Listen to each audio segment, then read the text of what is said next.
The content that I'm going to show you today has to do with the increasing conflict and hatred between men and women. What we are doing as men, organized in communities such as Red Pill and Manosphere, I know you might make fun of the names, but they do have their own purpose. What we're trying to do is we're trying to discuss the behavior that we are seeing in women. And even though it is very difficult not to judge, it is important and imperative to approach this with as little judgment as possible and to observe this for what it is. I rarely provide personal comment, and when I do, I would like you to take that with a grain of salt, always. So I'm going to show you a set of videos simply to raise your awareness about what kind of behavior to avoid or endorse in women. And that choice is up to you, because I believe that it's very important that without personal commentary and influence, you have your own opinions. I follow a number of people who kind of do, I don't know exactly what your category. I don't know where I'm at either, to be honest. Yeah. So, but anyway, I follow you, and what it appears like in the comments of your videos and on Twitter is that you have, and lots of people's followers do this, but you seem to have a lot of like angry men who follow you. And do you think it's possible that the way that you talk about women, maybe in your book or online, encourages kind of this almost like disgust towards women that aren't interested in these men? I have fielded this question so many times. I can't even remember how many times I have. In fact, I just did a video on exactly this topic last Wednesday. There's a very notorious, I'll say notorious, but a very notorious, I guess, vlogger now, whose name is Stardust. He also has a channel, I think it's called Thinking Ape, and he was proposing the same question. He was saying that, don't you think that all these guys, like the red pill's poisoned, and there's like guys shouldn't be aware of this stuff because it leads them down a dark path, right? It makes them like nihilistic. It makes them hopeless. It makes them despondent. And how guys such as myself or, whoever who are I try to present what I talk about in as neutral and as objective a way as like nuts and bolts as I can. I don't do judgment calls on my show. Okay. End of story. I connect dots, and I have a joke. I just work here. I show you the thing. But here, wait. I feel like on that video you did of me, in the middle there was a whole bunch of judgment. It's like, oh, we're not allowed to judge women. No, we are. Like there was some men are not allowed to judge women. At the same, what I was talking about is I was trying to give an objective understanding of how we interpret judgment. Right now, when we talk about judging women, or like you'll find this out on Fresh and Fit, their entire show really is, the success of their show anyways, is rooted in holding women accountable. I just held you accountable just a minute ago. I told you I was giving you a primer for Fresh and Fit here.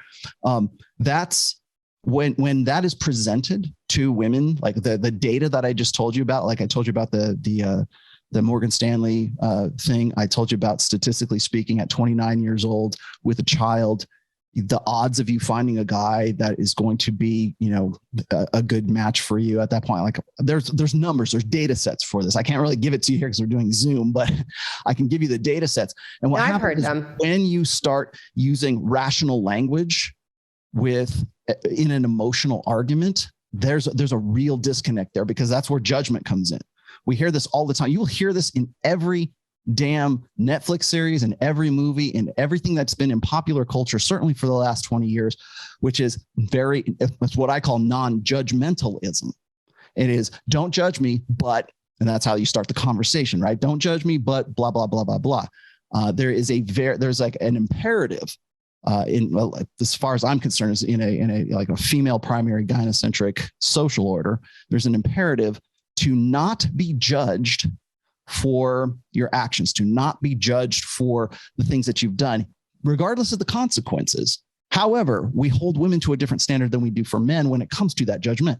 If I said, I did this thing, I did this really shitty thing, but don't judge me, as a guy, guys are going to judge me because I have a burden of performance, and my respectability comes from what I do. If women do have, like, say, hey, I made some mistakes in the past, and now I'm getting right with God. I'm back in church. I'm doing this, I'm doing that, and don't judge me. But, and then that we're far more willing to be non-judgmental with women than we are with men. That's what I was pointing out. Not that I was saying, okay, guys, here's what you do.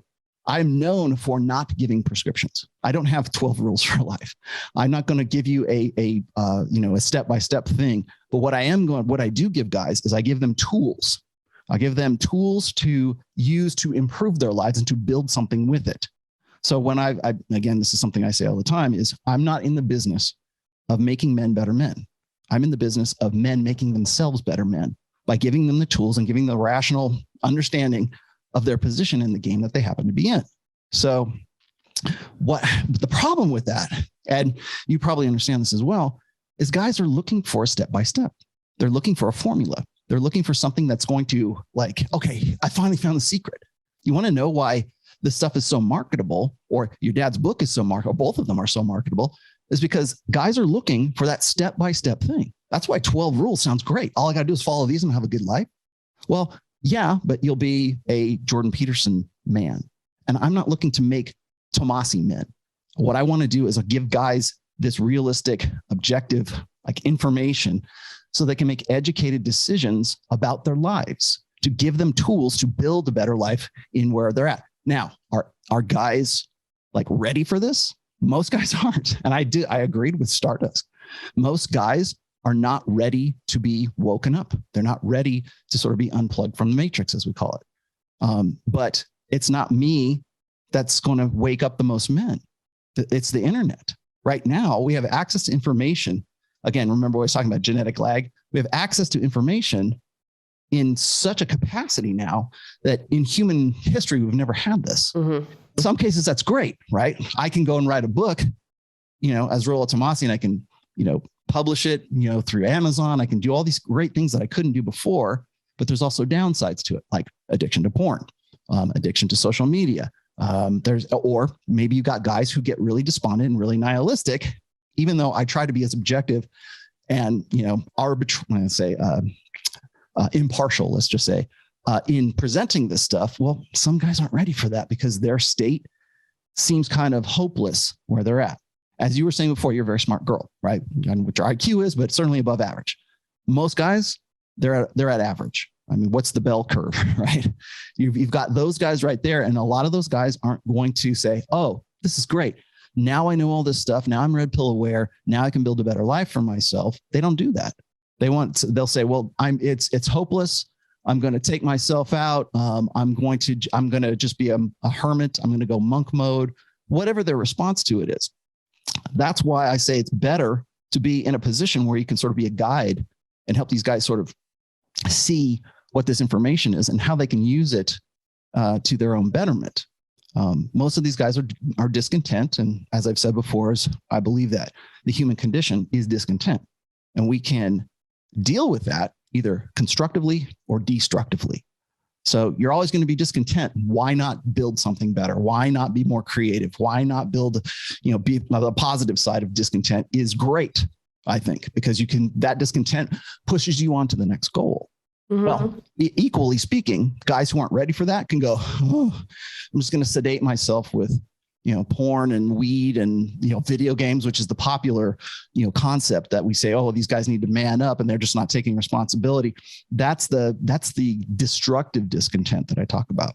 So you got that. And then my last question is and I pose this to anybody who says, oh, well, your stuff seems to be really negative. Well, it's only negative in the terms that you think that it would benefit, like, say, yourself or benefit women, or it seems very negative towards women because we have, for the longest time, promoted the interests of women. It's what I call the fempowerment narrative.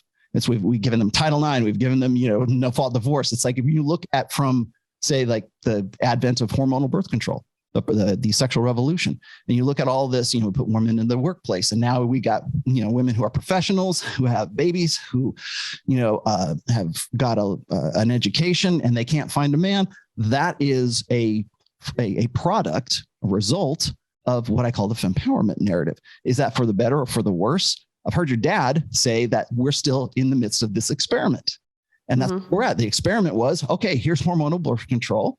We basically given control of the reproductive process to women, unilaterally to women at this point, through on-demand abortion, through the idea, at least, that women can control reproductive rights, reproductive choice. We do all that, and so now here we are in 2021, and we have the products of that, but we don't want to look back and say what led up to this.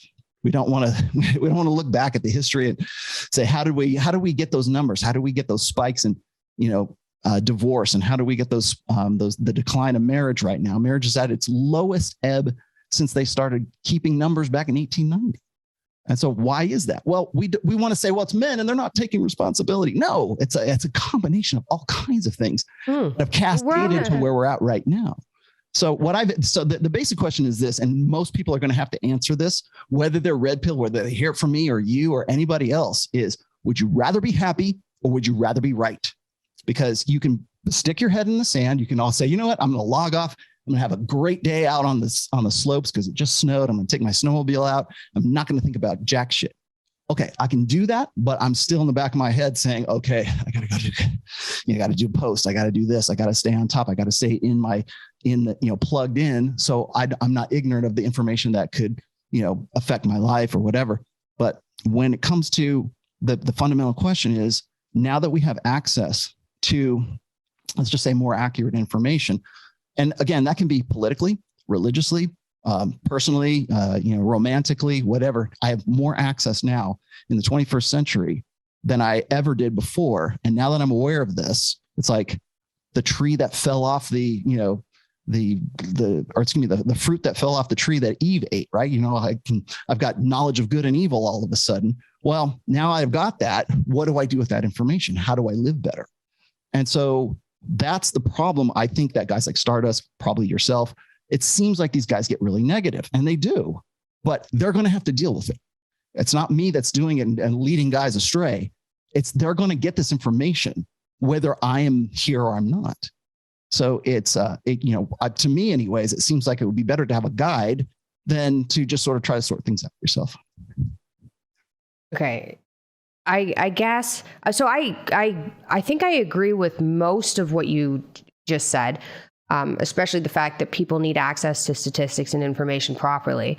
I guess the way I come at it is, so birth control, for instance, most women, and they're not generally aware of this, most women, they start taking the pill, they get massively depressed and like mentally ill, to be completely honest. And so that hasn't been advantageous for women either. In fact, if they're the ones on it, they're the ones that can be crazy. And that is a side effect that hits most people. But most people start it so young that they don't know that it's happening to them. That's awful. And people should be aware of that information before going on the pill. They should be aware of the fact that their sexual preferences change while they're on the pill. Like, this information should be spread around like what you're doing. But I don't think 100% agree. Mm-hmm. Yeah, I don't think the fault is, I don't think the fault is necessarily with women, and I don't think the way to solve the problem is to go back. I don't think there is any going back. Like, you can't give women education, the ability to work in the workplace, and then tell the women who are super productive, oh no, you have to stay home. Like, you can't do these things. So we need to come up with a way forward with all the information so that people are aware, hey, if you wait until you're 30, you're going to have a harder time having kids. And that's not, society's fault. That's just biology, right? And so people should have access to this information. But when you give people access to the information, it shouldn't end up with anybody being angry about it, right? And I see in your comments, there are a lot of, disgust at women, disgust at single mothers, when the way society is right now is really making everybody suffer. Mm-hmm. Yes, 100% agree. And you're looking at a demographic of guys that we call, like, I guess, the most extreme end of MGTOWs, like men going their own way. And there's also sort of like the black pill, which is like, it's all hopeless. And I think that when guys go from being what we call blue pill to being red pill, right? They're unplugging from this old way of thinking about things. They believed in an old order way of thinking. They believed in what I call the old set of books. It's like a rule set that guys have believed for a long time was what everybody else was using. And so they say, okay, well, if I do these things, I follow this rule set, then I'll find a good girl and she'll love me just as much as I love her. And it's, that Disney Pixar kind of soulmate crap. And then they realize either generally through a point of trauma or crisis that people aren't playing by that rule set. And I think they're becoming like more and more men right now, especially, now 21 years into the 21st century, are becoming more aware of that. And for some guys, they get really upset and angry and nihilistic and despondent at that. I think I put it in my second book. There is a post that I converted into a chapter, and it's called the 5 stages of unplugging. And those 5 stages are synonymous with dealing with death, right? It's what is it? Denial, anger, acceptance. You get all through the 5. I forget all the 5 steps, but you finally get down to sort of acceptance. And then the 6th step, that people take it to, is like getting jaded about things. But the 2nd step is getting angry. And I think a lot of people think that the red pill makes guys angry at women. And I could tell you right now, there's nothing could be further from the truth, because what happens is when guys become aware of the new rule set, like I was saying, the new order, thinking, when they become aware of that, they don't get angry at women. They get angry at themselves for having believed in the old rule set for so long, because depending on how old the guy is, they probably live most of their lives according to that rule set. And now it's kind of like, oh, God damn it. Now I got to reset. Now I got to, erase everything. And I got to, figure out how to make my life work in this new paradigm. And as I said before, most guys don't have that creativity. They don't know how to see opportunity in that paradigm, because they're still kind of hung up on the things that they really wanted that were, just simply not, it's their blue pill idealism. And those ideals are gone. And they don't know how to deal with the true nature of men and the true nature of women. And it's, fed to them on a daily basis. So especially a younger generation get really despondent and get really angry. Again, I said I would argue that it's more about men getting angry at themselves, because it's like, what is it, opportunity cost? Like all of that opportunity, all the things that they could have done, the life they could have lived had they known this. That's where I wrote the second book, because I had so many guys say, Rollo, I wish I would have had your first book before I got divorced or got married or had kids. I took this as a major. I did, I moved to a different country, whatever. I wish I would have known that, or followed this girl across, Timbuktu. And so that's why I wrote the second book, because it's sort of a timeline of what these guys can expect. But that was the most common, reaction to all of this. And usually as a result of passing through that anger phase into the acceptance phase. And now what they do is they use this information to build better lives, or in some cases, save their own lives, take the noose off their neck, take the gun out of their mouth. I've got a post called, the Safety Net? And in that post, there's over 1,000 guys with testimonials in there saying, I literally had a date with death. I was literally planning a date for me to hang myself or, shoot myself or whatever. I was getting all the insurance, in line to make sure my kids were taken care of and everything. And then I read your book and I canceled that date. And now because of that, my kids have a father still to this day. And there's, like I said, there's over 1,000 comments. And that's usually why when people ask me for testimonials, I usually point them to that comment thread. But we can say, well, look at the comments on your blog, look at the comments in your chat. Yeah, that's going to be there because people they don't know how to deal with or cope with hard empirical data. And I'm the one giving it to. I happen to be the one giving it to them, but it doesn't mean that I got a monopoly on that, not by any stretch of the imagination. Okay. Well, I don't have anything against red-pilled guys. I think that's the only way to go.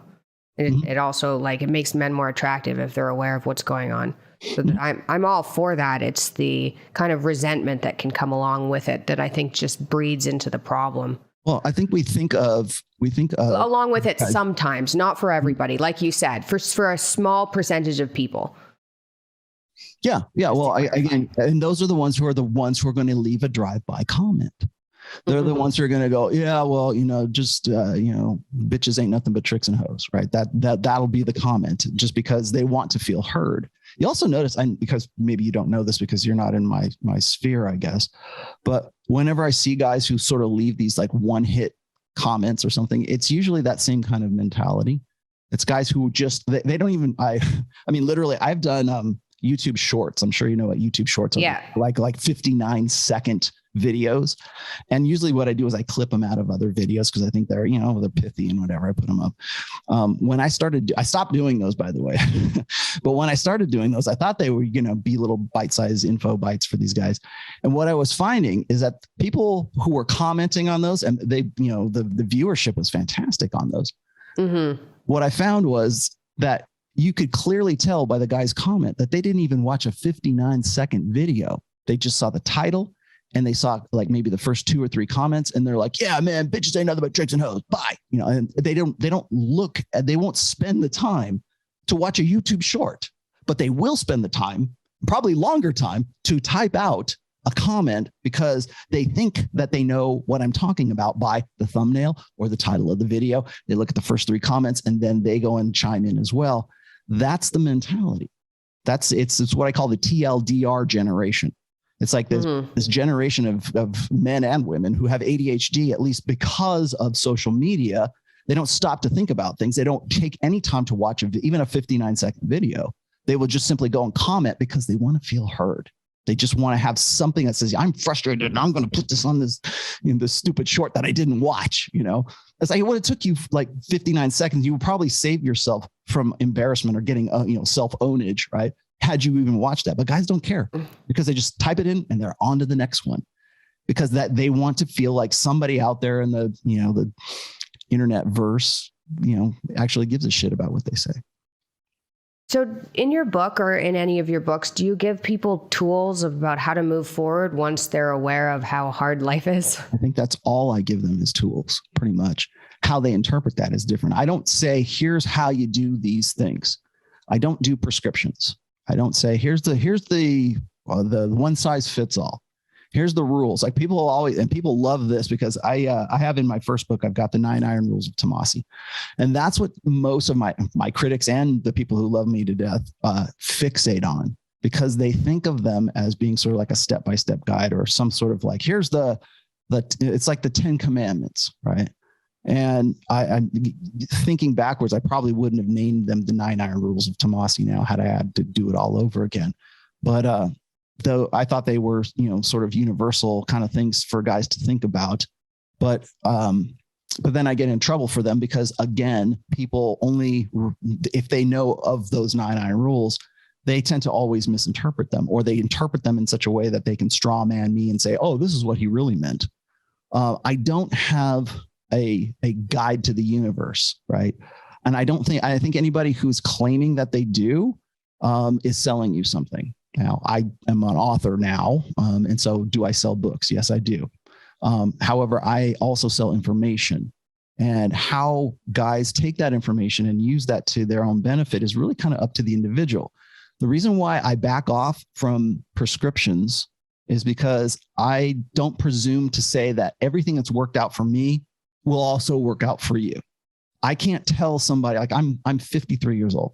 I can't tell some kid who is 25 years old in South Africa or Nepal or Japan or whatever, that here's the perfect, here's what's going to work for you. It's a universal truth. You just do this and you'll have a good time, or you'll be set. I'm not going to do that because I don't know what the context of their lives are. I can only give them like sort of the generalities, I guess. Like, here is women's nature. Here is men's nature. Here is the nature of the game that you are in.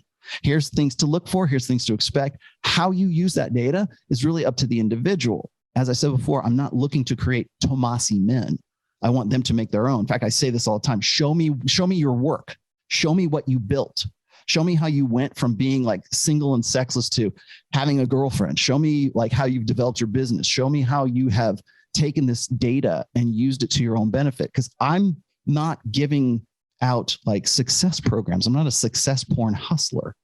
I'm a guy that is just simply giving, data. Here's some things to think about. I connect dots. What do you think of that? In fact, I say, if you think I'm full of shit, please tell me. Usually it's like, oh, you're a cult leader. Well, that's an opinion.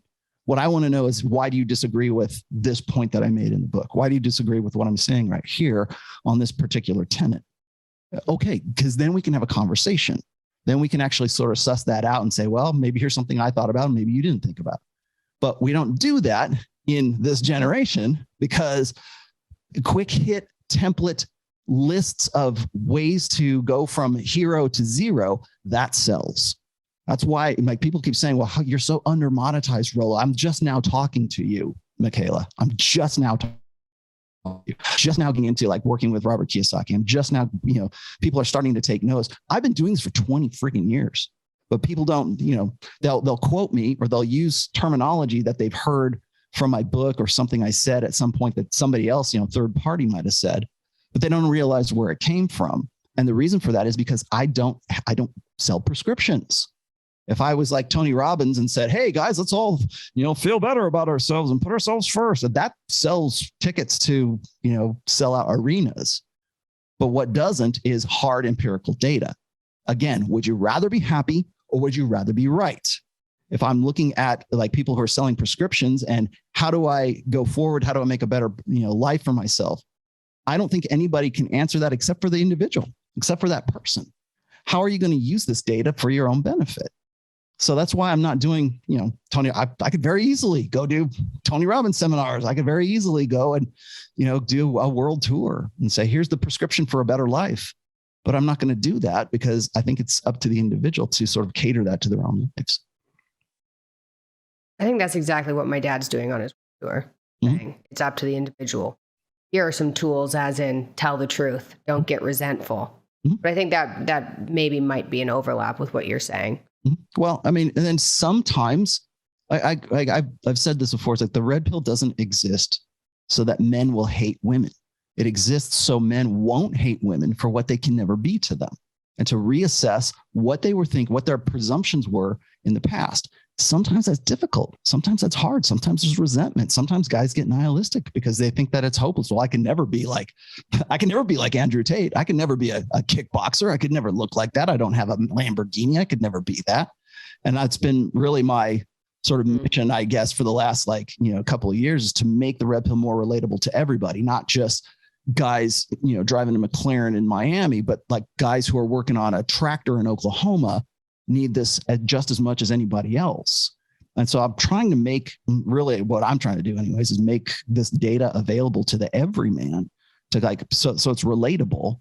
And I think it can be, but it can't be if I make it so specific that say, okay, here's 10 ways to be a playboy in Miami. That's going to sell to a certain demographic, but certainly not everybody. And again, it goes back to what I was saying before.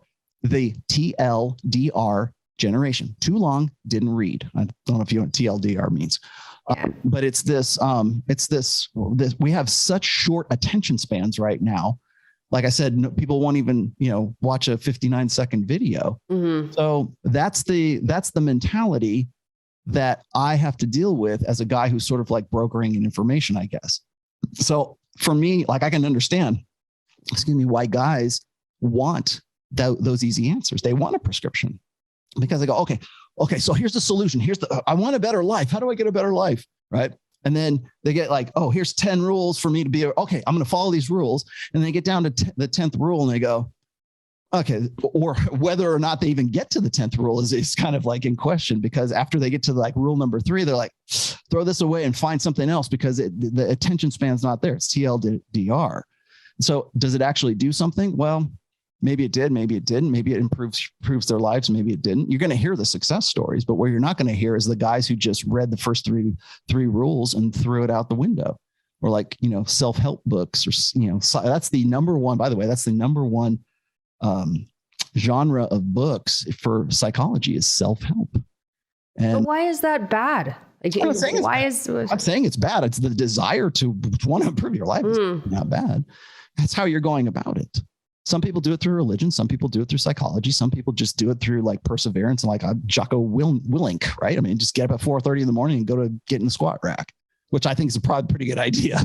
But but what's your therapy? What's your meditation? What's your program? Maybe it's making a shit ton of money in crypto. Maybe that's where you're, where you would thrive, I guess. But my point is this, is that even like having discussions of like, well, what about positivity? And what about giving these guys a program? Well, I mean, I could do that. I try to be. Positivity, though, that doesn't ever work for anyone, I don't think. Well, again, would you rather be happy or would you rather be right? And most people choose right now because they can't choose anything else, because they're always plugged into social media. They're always plugged into this, this new database, and they can't escape what they used to. I mean, some guys do, right? I mean, there's still guys who play World of Warcraft and live in their sort of like escapisms. There's guys who get addicted to porn and that's their escapism, or alcohol, prescription drugs. What do you name the escape? Guys still get stuck in that because they give up as a result of too much reality. Human beings can't handle too much reality. And so again, would you rather be happy or would you rather be right? Is ignorance bliss or is it not? And that, no matter whether it's in your relationships or in your finances or your family or whatever else, that's a question that every human being on planet Earth is going to have to answer pretty soon. When we look at COVID, the COVID response right now, I can't believe I'm going to talk about this. When we talk about like the COVID response and just how the hysteria that has sort of come in the wake of it right now, that you're looking at an emotional response versus rational data. It's exactly what I'm talking about here, just in a different theater, just in a different arena. So we have data, we have the answers, we have everything. We see this every day. People go, oh, you're an anti-vaxxer, and they want to turn it into sort of this emotional appeal, and they want us versus them, and they want to have a two-tiered society, and let's go put people in COVID concentration camps. And it's like to the point where, like, at what point you go, like, you know what, that's kind of what those guys in 1938 in Germany did. That doesn't even occur because they're so invested in the emotional appeal. Like, I want to be happy. And then the other people who are anti-vax or who are like, hey, I'm not going to, like, for me, example, I'm not going to take the vaccine because I read the data and I see what's going on. And to me, making an empirical, reasonable, rational decision is like, I don't have anything to do with that.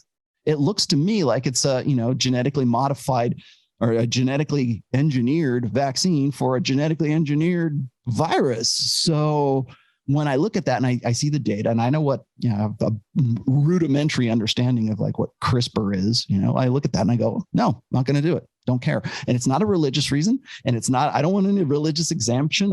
It's not because I'm like, better than anybody else. I'm just making a rational, reasonable decision for myself. While at the same time, people want to like firebomb my house because they think I'm an anti-vaxxer, because that's their emotional response to my rational, reasonable response.